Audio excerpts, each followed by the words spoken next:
છે, પણ કેવો ઝાડ ઉભો થતા છે, એમાં કોઈ ફેર નથી, જોવાનો કોઈ ફેર નથી.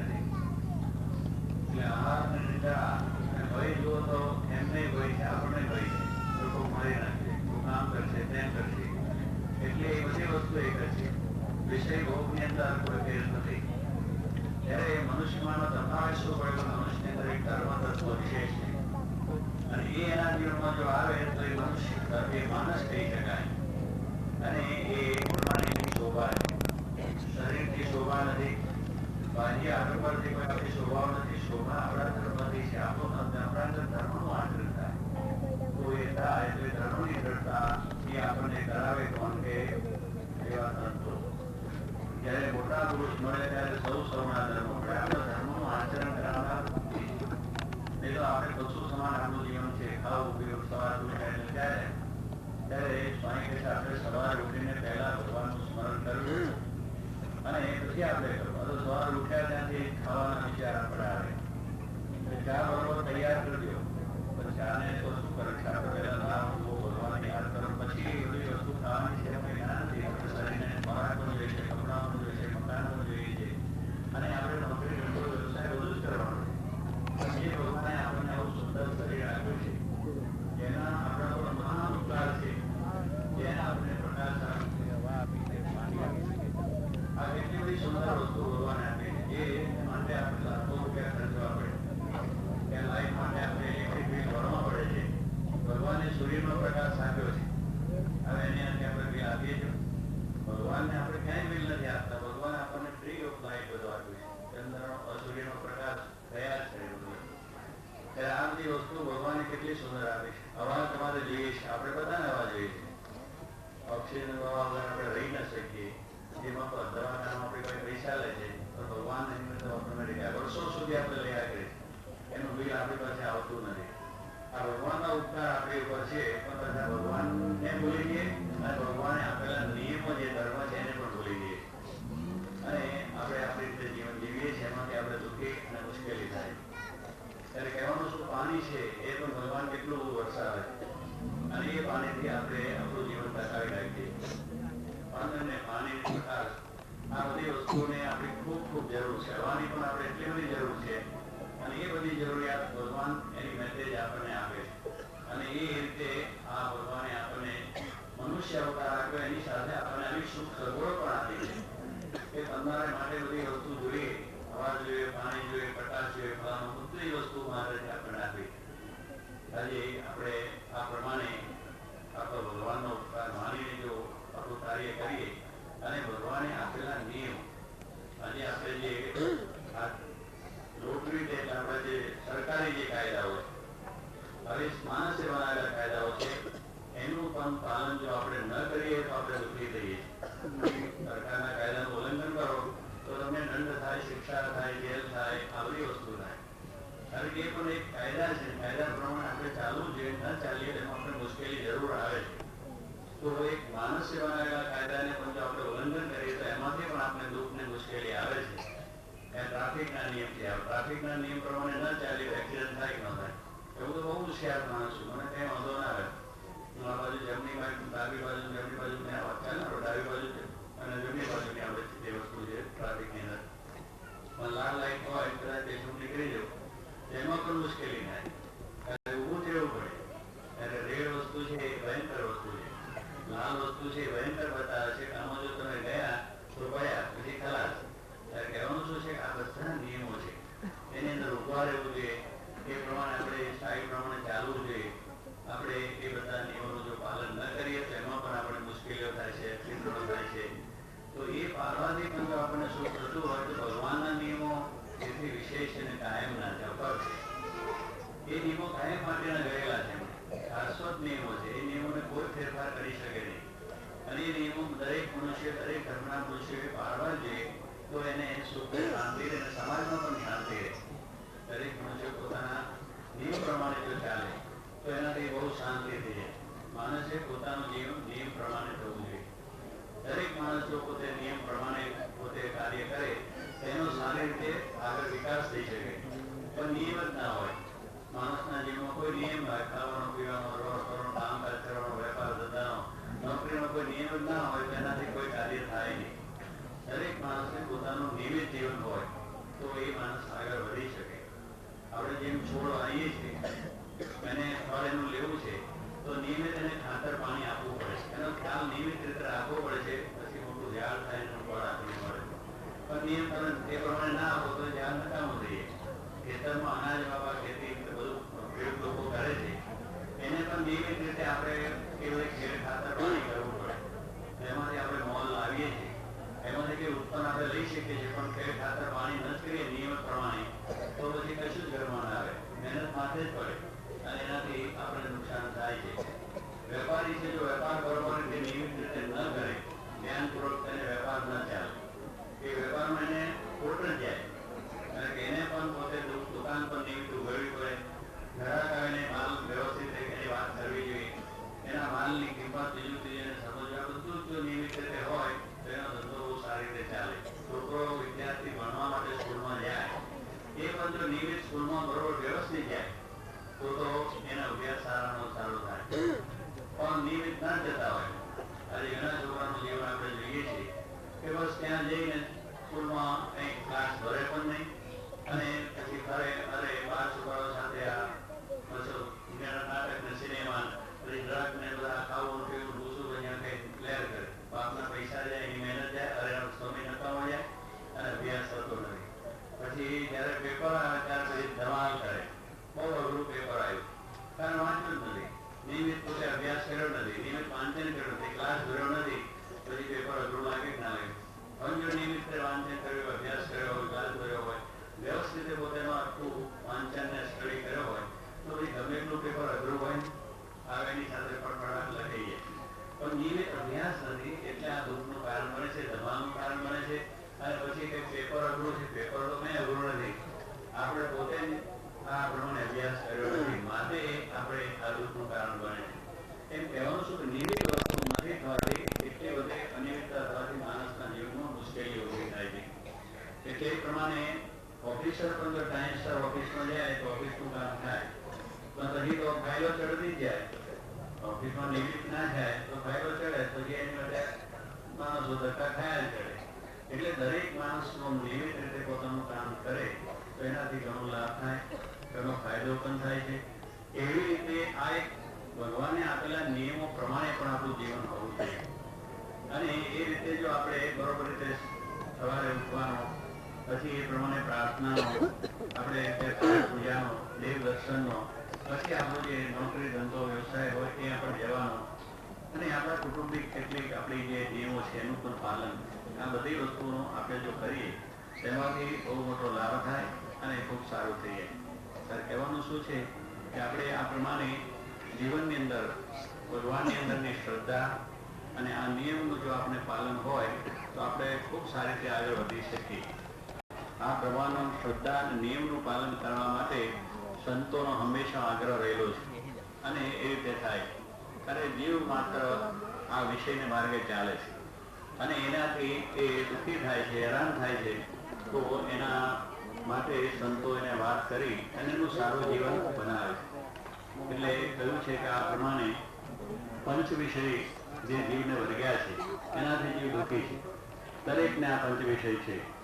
પંચ વિષય કહ્યું છે કે વિષયાન વિષયવત કહીએ કે વિષયો છે એને વિષય માફક ત્યાગ કરવો જોઈએ. વિષયનો વિષ એટલે ઝેર, ઝેરનો જેમ આપણે ત્યાગ છે. ઝેર કોઈ વસ્તુ આપણને આપે તો આપણે એને ખાઈએ નહીં. કોઈ વિશે તને લાખ રૂપિયા આપું પણ આટલું જરાક લે. ઝેરની ખાવાની વાત નહીં, પણ ઝેરને સાંભળીએ તો મનમાં ત્રાસ થાય કે આપણે એને જોવાય ને અડાય નહીં.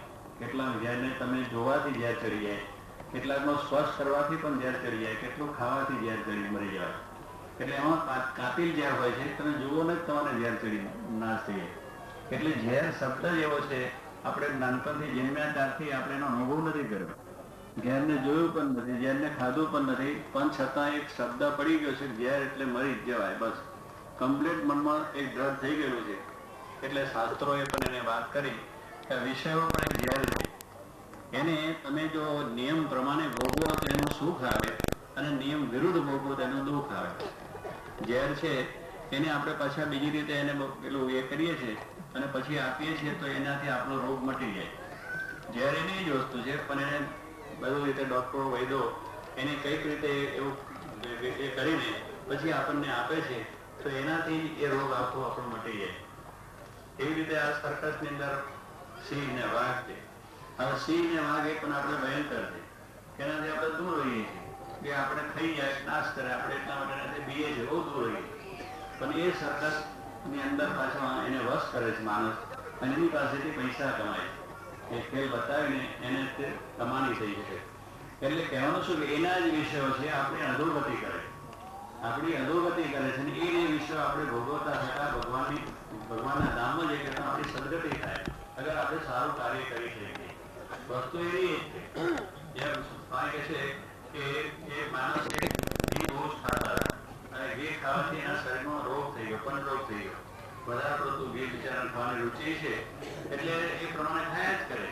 એમાંથી ભયંકર રોગ થયો, વૈદને ત્યાં ગયા, વૈદ્ય નાડી જોઈએ, તપાસ કરી કે તમારે વધારે પડતું ઘી ખાયું છે એને લઈને આ બધો રોગ થયો. તો કે કંઈક દવા એને માત્રા આપી. બધો બધી માત્રાઓ એવી રીતે કરી તૈયાર રાખતા. પહેલા તો બહુ જૂની પુરાણી એવી દવાઓ કે જે અસર કરે જ આપણને. આજ તો બધું બનાવટી થઈ ગયું છે, ભેળસેળનો જમાનો ચાલે છે, એટલે દવામાં ભેળસેળ, ખાવામાં ભેળસેળ, અનાજમાં ભેળસેળ, ઘી તેલમાં ભેળસેળ, બધામાં ભેળસેળ, માણસે ભેળસેળ થઈ ગયું છે. કારણ કે આજે બધી જાતનું આપણું ભેળસેળ થતું એવું થયું છે કે આપણા સંસ્કાર ગયા છે, આપણે બધી જાતનો ધર્મ ભાવનાઓ ગઈ છે. એ ભેળસેળની અંદર તે બીજા પ્રત્યે આપણે આ જાતિ વૃત્તિઓ થઈ છે. એટલે કહેવાનું શું છે કે પ્રમાણે આ કહ્યું કે ભાઈ તમે આ રોગને મટાડો. એટલે એને પોતે કહ્યું કે હું તને એક માત્રા આપું છું કે તું ઘીની અંદર એક ચમચી ઘી લેજે, એની અંદર આ દવા નાખજે અને દેવાને તું દરરોજ ખાજે, ત્યારે તને રોગ મટી જશે. એટલે એ પ્રમાણે પોતે વાત કરી દો કે તમે કહેશો એક વખત તો મને ઘી ખાવાથી રોગ થયો છે, પછી ઘી દાવાનું ઘી ખાવાની વાત કરો છો. કેમ મળે તો કે મટશે, કારણ કે મારી અંદર માત્રા હોય. એ ઘી ખાવાથી તને રોગ થયો છે, એ ઘી ખાવાથી તારે રોગ મટી છે, કારણ કે અંદર શું પડી? માત્રા. અંદર દવા પડી છે, એ દવાની અસરથી તારું કામ થશે, એ ઘી એને મારણ થશે. કહેવાનું શું છે, આપણે પણ આ વિષયો છે એ આપણે દુઃખદાયક છે, શાસ્ત્રો માત્ર કહે છે, પણ એના જે વિષયો છે એ ભગવાનના આદેશ મુજબ આપણા ધર્મ ગ્રંથો કહ્યા પ્રમાણે એ વિષયને ભોગવીએ તો આપણને કોઈ જાતનો વાંધો ના આવે, આપણને કોઈ જાતની મુશ્કેલી ના આવે. વિષય એટલે શબ્દ, સ્પર્શ, રૂપ, રસ ને ગંધ, આ 5 વિષયો આપણે છે. જોવું, હવે જોવું છે, જોવાની કઈ ના નથી, પણ કોઈના પર ખરાબ દ્રષ્ટિથી ના જોવું, આ ભગવાનની આજ્ઞા. એ આજ્ઞા પડી કે જોવાથી કઈ આપણને કઈ ખરાબ ન થાય, પણ દરેક માણસને જોવું તો પડે કે અંધારાથી ઓછો રસ્તા ચાલે. પણ તમે જુઓ એવી રીતે જુઓ કે એના તરફ પ્રેમથી જુઓ, અને એનું સારું થાય એટલું તમે જુઓ, સારી વસ્તુને જુઓ. એ પ્રમાણે તમે વિચાર કરો. પણ કોઈના પર કુદ્રષ્ટિ જોઈએ, ખરાબ દ્રષ્ટિથી જોઈએ, એના મનમાં કંઈક બીજી ભાવનાથી જોઈએ, તો એનાથી આપણે બંધન થયું. જે વિષયથી આપણે બંધન છૂટાય છે એ વિષયથી પાછું બંધન આપણને થાય છે. એટલે એ ખરાબ રીતે જોવાથી આપણને બંધન થવાનું એ પાપ લાગે અને એનું બંધન આપણે થયું. પણ સારી દ્રષ્ટિથી તમે જુઓ તો એનું એ વસ્તુ થાય. ભગવાનને સંતના દર્શન કરો તે આપણા હાથના પાપ નાશ થઈ જાય અને આપણને બંધન છૂટી જાય. એટલે એ રીતે જોવાની વસ્તુ વિષય ભોગવાની વાત થઈ. એટલે આથી જોવાનો વિષય છે, એને જોવું જ છે. જોયા વગર કામ છે નહીં. કોઈ પણ ભક્ત હોય, કયો ભક્ત હોય, કે રસ્તા જતા ગમે તે માણસ દરેકને જોવા, પણ જોવા જોવામાં ફેર થઈ ગયો. એટલે એ પેલી માત્રા ભળે, ભગવાનની આજ્ઞા રૂપી માત્રા ભળે, નિયમ રૂપી માત્રા ભળે, સંતોના આદેશ રૂપી માત્રા, તો એની અંદર આપણે સુખ આવે. અને કોઈ પ્રમાણ ના કરીએ તો આપણે દુઃખ આવે. કારણ કે આપણે સાંભળવાની વાત છે, તો સાંભળવાની અંદર પણ આપણે નિયમ રાખવો જોઈએ કે ગમે એની કુછલી નિંદા, ગમે તે વસ્તુઓ કોઈ આપણને કે સાંભળ્યા કરીએ તેનાથી આપણા મનની અંદર ખોટા વિચારો સંકલ્પો થાય, એટલે આપણે બંધન થયું. પણ આપણે સારી વાત તમે સાંભળો, કોઈનું ભલું થતું હોય, કોઈનું રૂડું થતું હોય, કોઈને માટે સારું કાર્ય કરવાની ભગવાનની કથા છે, ભગવાનના સંતોની વાણી છે, ભજન કીર્તન છે, આ બધું આપણે સાંભળીએ તો એના એ આપણા કાનના પાપ નાશ થાય. જે આપણે બંધન રૂપ હતું એ આપણું નિર્બંધન થઈ ગયું, કારણ કે માત્રા આવી ગઈ. ભગવાનના નિયમ પ્રમાણે લોકોએ સારું સાંભળવું, ખરાબ સાંભળવું જ નહીં. ખરાબ સાંભળવાથી આપણને શું ફાયદો થાય? કઈ ફાયદો છે નહીં. પણ માણસ માત્ર છે કે બધાનું ખરાબ સાંભળવા માટે તૈયાર. સારી વાર્તાઓ કરતા હોય કે એવી વાતોને સાંભળીએ તો આપણામાં દેશની એક આપણામાં એક જાગૃતિ આપણને આવે, રાષ્ટ્ર પ્રેમ આપણા પર જાગે, સમાજના તરફ આપણને પ્રેમ થાય, સમાજનું કાર્ય કરવાની શક્તિ આપણને મળે, અને આપણે ભગવાનની ભક્તિ કરવાની શક્તિ મળે. આવી વાતો સાંભળીએ તો આપણું જીવન કેટલું ઉન્નત બને. પણ આપણા આવું છે, જેવું છે, એટલે આપણામાં રાષ્ટ્ર પ્રેમ ના થાય, કુટુંબમાં પ્રેમ ના થાય, સમાજમાં પ્રેમ ના થાય. ખાલી એ વાતો સાંભળીએ એટલે પછી બધું આપણે ભ્રષ્ટાચાર બધું થઈ જાય. એટલે આ બધી વસ્તુઓને સારું સાંભળવા માટે આપણે શાસ્ત્રો એવા નિયમ આપ્યો. એટલે કે એનું એક બંધન છે, એનું આપણને નિબંધન બનાવે છે, એનાથી નિબંધન થવાય. સ્વામી એ પ્રમાણે આપણે ખાવાની વસ્તુ છે, એ ખાવાનો પણ એક વિષય છે. આપણને સ્વાદ જેને કહેવાય. હવે સ્વાદ માટે માણસો ગમે તેને ખાય છે. માણસ ખાવા માટે જરૂર છે, શરીર છે એને ખાવાનો ખોરાક જરૂર છે. ખાવા માટે શરીર નથી, પણ શરીર ટકે એને માટે ખાવાનું છે. આપણે માણસો એમ જન્મ્યા ત્યાંથી જાણીએ ખાવા માટે જન્મ્યા હોય એટલે ગમે તે આવ્યું ખા કરવાનું સવારથી સાંજ સુધી, પણ એમ નથી. તમને શરીર ટકે એને માટે શાસ્ત્રોએ નિયમ કર્યા છે. એ રીતનું જે સાત્વિક શરીરને પથ્ય એટલે નિરોગી શરીર રહી શકે, શરીરને પચાવી શકે અને આ રીતે આપણું કામ થઈ શકે, એને માટે શરીરને ખોરાક આપવાનો છે. પણ ગમે તે બહુસાર કરવો છે, બીજી ઘણી જાતની બધી વસ્તુઓ એવી આપણે કરીને કહીએ છીએ કે જેનાથી આપણને નુકસાન થાય છે, શરીરને પણ નુકસાન થાય છે, અંદર આપણા મુશ્કેલીઓ પણ ઉભી થાય છે અને જીવ હિંસાઓ પણ થાય છે. એ જીવની હિંસા કરી ખાવાનું માણસો પશુઓને મારીને થાય. હવે પશુઓને પણ જીવવાનો અધિકાર છે. તમને ભગવાને અધિકાર આપ્યો છે, પશુઓને પણ ભગવાને જન્મ આપ્યો છે. એને એવી રીતે જીવા તો તમે તમારી રીતે જીવો. એનાથી કેટલો બધો આપણે સુંદર વાત થાય. પણ આપણે એને મારીને દઈએ એટલે આપણે એ અમૃત વિરોધ થયું, એટલે બંધન થયું આપણને.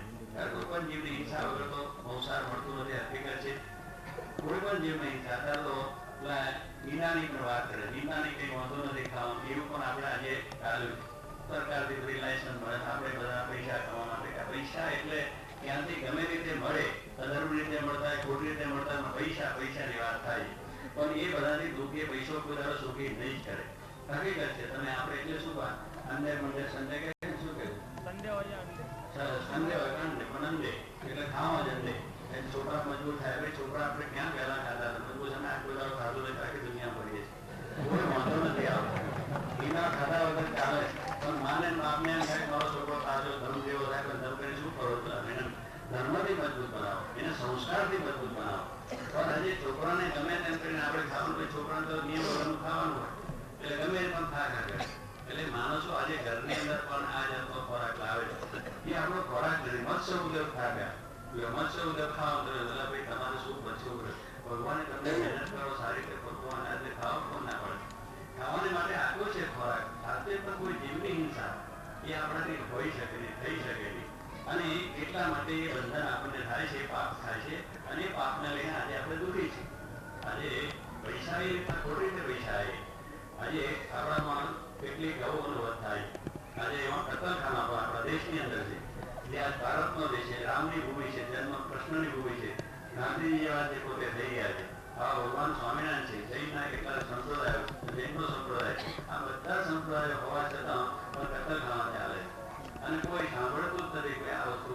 અને એથી દેશમાં કમાણી આવે. હવે દેશમાં પૈસા આવ્યા. હવે દેશના પૈસામાં આપણે પાછા એની બધે વાપર્યા એટલે બધાની બુદ્ધિ ભ્રષ્ટ હતી. અને ભ્રષ્ટ હતી એટલે હિંસા કરવી, લોકોને મારવા, ત્રાસવા, આત્મહત્યા, મારામારીનું કારણ બધું આ છે કે આપણે બધા ખોટી રીતે આ રીતના વિચારોથી આપણો દેશ અને આપણે સમાજ અને આપણે બધા સુખી થઈએ. આ ભગવાનના નિયમોનું આપણે બંધન થયું.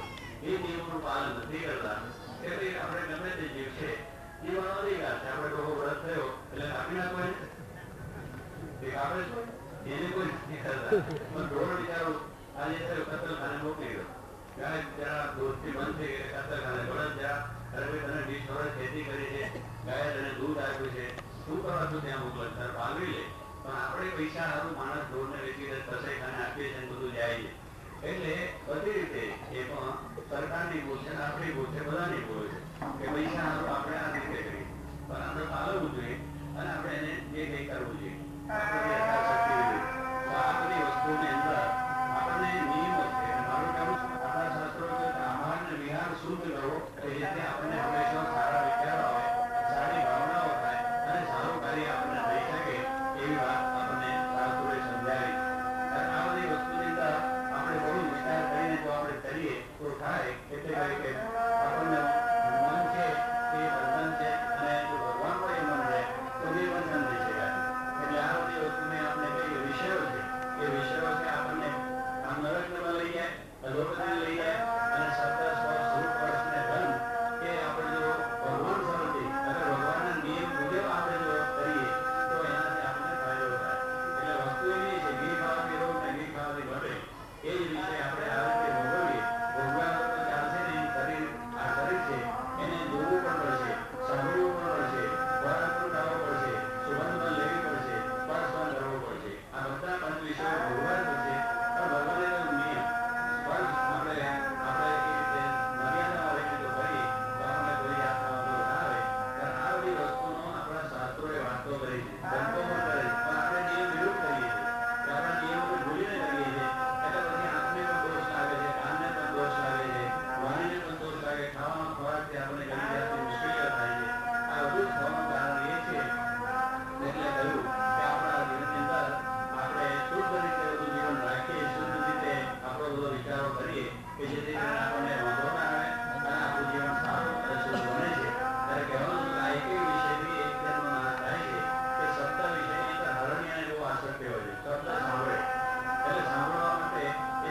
પ્રમાણે શબ્દ સ્પર્શ અને સ્પર્શની હાથી જેવું પ્રાણી છે એ પણ બંધનમાં આવી જાય.